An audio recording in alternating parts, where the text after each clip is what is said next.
ஒரு மொழி மட்டும்தான் பேசணும், ஒரு கலாச்சாரத்தை மட்டும்தான் பின்பற்றணும், இதுதான் மோடி அரசுடைய கனவாவே இருக்கா? இல்ல நாடு முழுக்க ஒரு கட்டாய வழியை நம்ம கொடுத்திருக்கணும் அப்படின்றது அரசியலுடைய திட்டமா இருக்கா அப்படின்ற ஒரு கேள்வி மிகப்பெரிய அளவுக்கு இந்த இடத்துல நமக்கு எழுது. இது சாதாரண ஒரு கல்வி விவகாரமா மட்டும் இல்லாம கலாச்சாரத்தை அடையாளத்துக்கான எதிரான ஒரு தாக்குதலா மாறிட்டு வருது. இதுக்கு எதிராக தான் இப்போ களமிறங்கி இருக்கிறாங்க மாணவர்களான NSUI மாணவர்களுடைய அணி. கேரள உயர்நீதிமன்றத்துல ஒரு வழக்கு தொடர்றாங்க. லட்சத்தீவு பள்ளிகள்ல ஹிந்தி கட்டாயமாக்கப்படுது. அவங்களுடைய கலாச்சார மொழியான மகாலி அரபி இது எல்லாமே நீக்கப்படுது. இந்த உத்தரவு உள்ளூர் மக்களும் மாணவர்கள் சிறுபான்மை சமூகத்தை சேர்ந்திருக்கிறவங்களுக்கு பெரிய அளவான ஒரு பாதிப்பையும் ஏற்படுத்துது. இது தொடர்பாக தான் மாணவர்கள் அணி கேரள உயர்நீதிமன்றத்துல ஒரு வழக்கு தொடர்றாங்க. இந்த விஷயத்துல தான் மோடி அரசுக்கு மிகப்பெரிய ஒரு மரணடியை கொடுத்திருக்குது கேரள உயர்நீதிமன்றம்.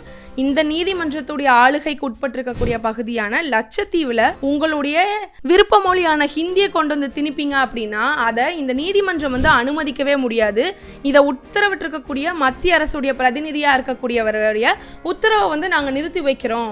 ஹிந்தியை திணிக்கிறதுக்காக தான் தேசிய கல்விக் கொள்கை அப்படின்ற பேர்ல நீங்க உள்ள வந்திருக்கீங்க அப்படின்னா கோர்ட் அதை வேடிக்கை பார்த்துட்டு இருக்காது அப்படின்னு சொல்லி கேரள உயர்நீதிமன்றம் அதிரடியான ஒரு உத்தரவு பிறப்பிக்கப்பட்டிருக்கு. கேரளாவுடைய உயர்நீதிமன்றத்துடைய தலைமை நீதிபதியும் சீஃப் ஜஸ்டிஸ் உட்பட 2 நீதிபதிகள் கொடுத்திருக்கக்கூடிய இந்த உத்தரவு அப்படின்றது மிகவுமே முக்கியமான ஒரு விஷயமா பார்க்கப்படுது. அதுவும் இந்தியா முழுக்கவே பேசும் பொருளாகவும் மாறிட்டு வருது. என்னடா இது தேசிய கல்விக் கொள்கை அப்படின்னு சொல்லிட்டு ஹிந்தியை திணிக்கலாம் அப்படின்னு பார்த்தா தமிழ்நாட்டில் ஆரம்பிச்சு கேரளா, லட்சத்தீவு, மகாராஷ்டிரான்னு எல்லா இடத்துலையும் பெரிய அளவுக்கு அடியா விழுந்துட்டே இருக்கே அப்படின்னு பாஜக அரண்டு போயிருக்கு. தேசிய கல்விக் கொள்கை அப்படின்னு சொல்லிட்டு ஹிந்தியை கட்டாயமா படிக்க சொல்லி இருக்கிறதுக்கான காரணம் என்ன அப்படின்னு கேள்வி எழுப்பி இருக்கக்கூடிய நீதிமன்றத்துல என்ன நடந்திருக்கு, இத காங்கிரஸ் கட்சியுடைய இளைஞர் அமைப்பினர் எப்படியும் வழக்கா முன்னெடுத்து வச்சிருக்கிறாங்கன்றத பத்தினா முழுமையான பின்னணியை தான் இன்னைக்கு இந்த வீடியோல நம்ம பார்க்க போறோம்.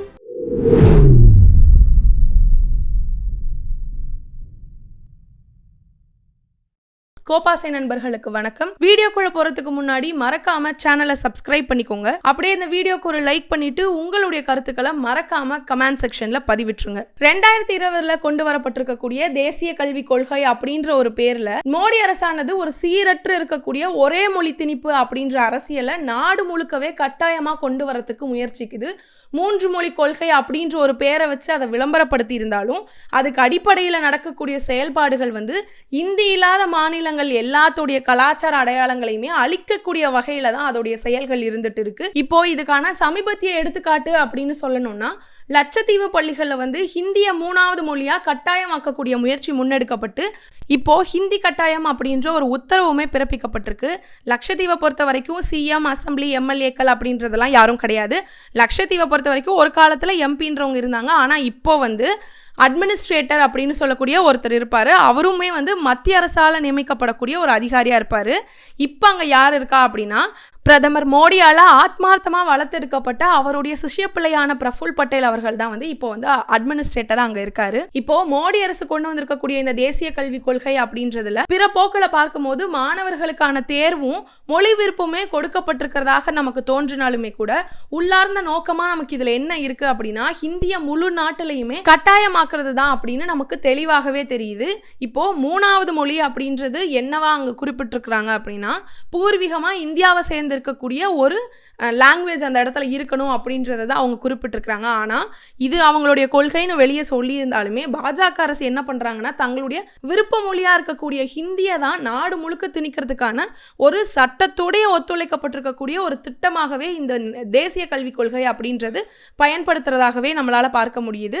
இப்போ லட்சத்தீவு பள்ளிகளையுமே மகாலி இல்லைன்னா அரபி இந்த மாதிரியான உள்ளூர் கலாச்சாரம் சார்ந்திருக்கக்கூடிய மொழியை தான் அவங்க 3வது மொழியாக பின்பற்றிட்டு வராங்க. ஆனால் அதை நீக்கிட்டு ஹிந்திய 3வது மொழியா கட்டாயமாக்கிறதுக்கான உத்தரவுமே இப்போ வெளியிடப்பட்டிருக்கு. இந்த தீவில் இருக்கக்கூடிய மக்கள் பெரும்பாலானோர் முஸ்லீம் சமூகத்தை சேர்ந்தவங்களா தான் இருக்கிறாங்க. ஆகையால மகாலியோ இல்லைன்னா மினிகாவ் தீவு இருக்கக்கூடிய சொந்த மொழியான அரபு மொழி மத வழிபாடுகளோட மட்டும் இல்லாமல் கல்வி இல்லைனா வேலை வாய்ப்புகள்லையுமே முக்கியமான ஒரு பங்கை அது வகித்துட்டு இருக்கு. குறிப்பாக வெளிநாட்டுகளில் வேலை பார்க்குற இளைஞர்களுக்கு அது மிகப்பெரிய பங்காகவும் இருக்கு. ஆனால் இதை எல்லாத்தையுமே அவங்க புறக்கணிச்சிட்டு மோடி அரசு என்ன பண்ணுறாங்க அப்படின்னா கல்விக் கொள்கை, தேசிய பாடத்துடைய கட்டமைப்பு இந்த மாதிரியான காரணத்தை காட்டி ஹிந்தியை திணிக்கிறதுக்கான முயற்சியில மறுபடியும் ஈடுபட்டிருக்கிறாங்க. இதுதான் பாஜக அரசுடைய சுருக்கமாக சொல்லணும் அப்படின்னா ஏகமொழி ஏகதாசி கோட்பாடுடைய வெளிப்பாடாகவே இந்த இடத்துல இருக்கு. இப்போ இந்த திணிப்புக்கு எதிராக தான் களம் இறங்கி இருக்கிறாங்க இந்திய தேசிய மாணவர்களுடைய சங்கத்தில் இருக்கக்கூடிய காங்கிரஸ் உடைய மாணவர்கள் அமைப்பு. அதாவது லட்சத்தீவுடைய பிராந்திய தலைவராக இருக்கக்கூடிய ஆஜோஸ் அக்பர் வந்துட்டு இது ஒரு சிறுபான்மை சமூகத்துடைய கல்வி உரிமையையும் கலாச்சார அடையாளத்தையுமே மாற்றத்துக்கான அரசியலமைப்பு சுதந்திரத்தையே கேள்விக்குறியாகுது அப்படின்ற ஒரு கூற்றை முன் வச்சு கேரள உயர்நீதிமன்றத்தில் பொதுநல மனுவையும் தாக்கல் செஞ்சிருக்கிறாங்க. இந்த மனுவோட வழியாக தான் NSIU மாணவர்கள் வந்துட்டு மோடி அரசுடைய கல்விக் கொள்கையில் இருக்கக்கூடிய ஒட்டுமொத்த நோக்கத்தையும் அதோடைய பின்விளைவுகள் வந்துட்டு எப்படி உள்ளூர் மக்களுக்கான நஷ்டத்தை ஏற்படுத்துது அப்படின்றதையுமே சுட்டி காட்டியிருக்கிறாங்க. மக்களுடைய விருப்பம் இல்லாமல் திடீர்னு மொழி மாற்றங்கள் திணிக்கிறது அப்படின்றது பகுத்தறிவில்லாமல் மேற்படக்கூடிய ஒரு நடவடிக்கை அப்படின்றதையுமே நீதிமன்றத்தில் வாதிடப்பட்டிருக்கு. இப்போ இந்த வழக்கானது வந்து கேரள உயர் நீதிமன்றத்துக்கு கொண்டு வரப்படுது. அங்க 2 நீதிபதிகளான நிதின் ஜம்தார் மற்றும் ஜஸ்டிஸ் பசந்த் பாலாஜி ஆகியோரோட அமர்வுல வந்துட்டு மத்திய அரசுடைய கல்விக் கொள்கை, மாநில உரிமைகள் மற்றும் சிறுபான்மை சமூகத்துடைய கலாச்சார அடையாளங்களை பற்றி விரிவாக வந்து விவாதிக்கப்படுது. அப்போ நீதிமன்றத்துல லட்சத்தீவுடைய நிர்வாகத்துடைய வழக்கறிஞராக இருக்கக்கூடியவர் தேசிய கல்விக் கொள்கை 2020 வந்து தேசிய பாடத்திட்டத்துடைய கட்டமைப்புன்ற மாதிரியான அடிப்படையில கொண்டு வந்திருக்கக்கூடிய உத்தரவாகவே இருக்கு அப்படின்னு நியாயப்படுத்துறதுக்கு அவர் முயல்றாரு. ஆனா நீதிமன்றம் வந்து தேசிய கல்விக் கொள்கை 2020ன்றது கல்விக் கொள்கையோட அடிப்படையில பள்ளிகள்ல கற்பிக்கப்படக்கூடிய 3 மொழிகள்ல 2 மொழி இந்தியாவை பூர்வீகமாக கொண்டிருக்க வேண்டும் அப்படின்னு இருந்தாலுமே கூட எந்த மொழியுமே மாணவர்களுக்கு கட்டாயமாக திணிக்கக்கூடாது அப்படின்னும், மேலும் மொழியுடைய தேர்வு அப்படின்றது மாணவர்கள் அல்ல மாநிலங்கள் இல்லை பிராந்தியங்களுக்கான அளிக்கப்பட வேண்டிய உரிமை அப்படின்றத அந்த கொள்கையே சொல்றதாக கோர்ட் வந்து சுட்டி காட்டியிருக்கு.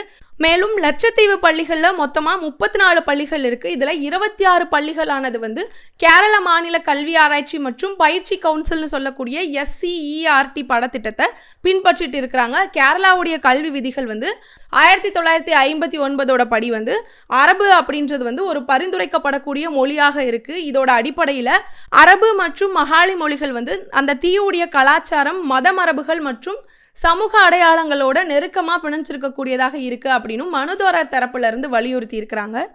மேலும் மனு விசாரணைக்காக நீதிபதிகள் கேட்டிருக்கக்கூடிய ஒரு முக்கியமான கேள்வி என்ன அப்படின்னா, இந்த மொழி மாற்றத்துக்கு முன்னாடி ஏதாவது ஆய்வுகள் வந்து மேற்கொள்ளப்பட்டிருக்கா அப்படின்ற ஒரு கேள்வி வந்து நீதிபதிகள் முன் வச்சிருக்கிறாங்க. அதுக்கு லட்சத்தீவு நிர்வாகத்துடைய வழக்கறிஞராக இருக்கக்கூடியவர் வந்து நேரடியாகவே இல்லை அப்படின்ற ஒரு பதிலையே கூறியிருக்கிறாரு. பொதுவாக மனிதர்களுடைய அடையாளத்தில் வந்து மொழி அப்படின்ற விஷயம் வந்து முக்கியமான ஒரு பங்கு வந்து வகிக்குது. சிறுபான்மை சமூகத்துகளுடைய உரிமைகளை பாதுகாக்க வேண்டியது வந்து அரசாங்கம். அதை வந்து புறக்கணிச்சுட்டு தங்களோட ஒரே மொழி அப்படின்ற ஒரு சிந்தனையை எடுத்து அந்த இடத்துல நிறுவ பார்க்குறதோ தேசிய கல்விக் கொள்கையவே ஆயத்தமாக பயன்படுத்தக்கூடிய நிலை தான் இன்னைக்கு நம்மளால பார்க்க முடியறதா இருக்கு. இந்த மனுவை விசாரிச்சிருக்கக்கூடிய நீதிபதிகள் வந்து குற்றச்சாட்டுகளுடைய முக்கியத்துவத்தையும் கல்விக் கொள்கையுடைய உண்மையான நோக்கத்தையுமே ஆராய்ஞ்சதுக்கு அப்புறமா மத்திய அரசுடைய உத்தரவை தற்காலிகமாக வந்து ஒத்தி வச்சிருக்கிறாங்க. அதே போல அவர்களுடைய முக்கியமான முடிவுகள் அப்படின்னு சில பாயிண்ட்டுகளையும் அந்த இடத்துல குறிப்பிட்டிருக்கிறாங்க. அது என்ன அப்படின்னா, மொழி அப்படின்றது ஆழமான கலாச்சார அடையாளத்தை கொண்டு இருக்கிறது.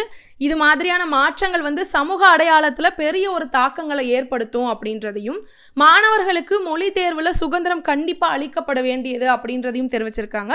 அதோடவே தேசிய கல்விக் கொள்கை 2020 ஹிந்தியை வந்து கட்டாயமாக்குறதுக்கான எந்த ஒரு தனிப்பட்ட வரையறைகளும் இல்லை அப்படின்றத தெளிவாகவே குறிப்பிட்டிருக்கிறாங்க.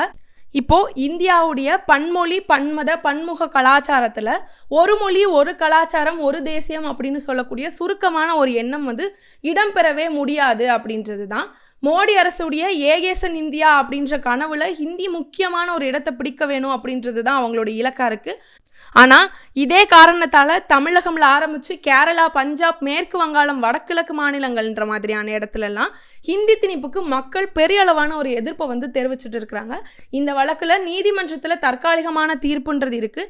நாட்டுடைய சுதந்திரம், கல்வியோட விருப்பம், கலாச்சார அடையாளங்களில் பாதுகாக்கிறதுக்கான ஒரு முக்கியமான முன்னேற்றமாகவே இருக்குது. இந்த வழக்குடைய தீர்ப்பானது மாணவர்களுடைய சட்ட போராட்டம்லேருந்து இளம் தலைமுறையோட எதிர்ப்பு உணர்வு, விழிப்புணர்வு அப்படின்றதும் எதிர்காலத்துக்கான ஒரு நம்பிக்கையாகவே நமக்கு இங்கே எடுத்துரைக்கிறதாகவும் இருக்கு. மோடி அரசுடைய தேசிய கல்விக் கொள்கை அப்படின்றது ஒரு வளர்ச்சியுடைய பேர்ல ஒரு நாட்டுடைய சொந்த அடையாளங்களையே வந்துட்டு அழிக்கிறதுக்கான முயற்சி அப்படின்றது தான் இந்த வழக்கு வந்து நிரூபிச்சிருக்கு. ஹிந்தி அப்படின்றது இந்தியாவுடைய ஒரே அடையாளம்லாம் கிடையாது. இந்தியா அப்படின்றது தமிழ், தெலுங்கு, உருது, பஞ்சாப், அரபி, மகாலி அப்படி இப்படின்னு எல்லா மொழிகள், அதாவது ஆயிரக்கணக்கான மொழிகளுடைய கூட்டாக தான் இருக்கும் அப்படின்றத மாற்ற முடியாத ஒரு விஷயம்தான். இந்தி திணிப்பு அப்படின்றது வந்து இந்தியாவுடைய எதிர்காலத்துக்கான ஆபத்தான ஒரு அரசியலுடைய இலக்காக மாறதுக்கான வாய்ப்புகளாக தான் தெரியுது. ஆனால் அதுக்காக எதிராக குரல் கொடுக்கக்கூடிய மாணவர்களுடைய அமைப்பு, நீதிமன்றங்கள், சமூக அமைப்புகள் அப்படின்றது எல்லாமே உண்மையாலே இந்த நாட்டுடைய ஜனநாயகத்துக்கான பாதுகாக்கிறதுக்கான உண்மையான காவலாளிகளாகவே பார்க்கப்படுறாங்க. ஸோ இது குறித்த உங்களுடைய கருத்துக்களை மறக்காமல் கமெண்ட் செக்ஷனில் பதிவிட்டுருங்க. அப்படியே இந்த வீடியோக்கு ஒரு லைக் பண்ணிவிட்டு இது போன்ற செய்திகளை தினந்தோறும் தெரிஞ்சுக்கிறதுக்காக மறக்காமல் கோபாசை சேனலை சப்ஸ்கிரைப் பண்ணிக்கோங்க. நன்றி.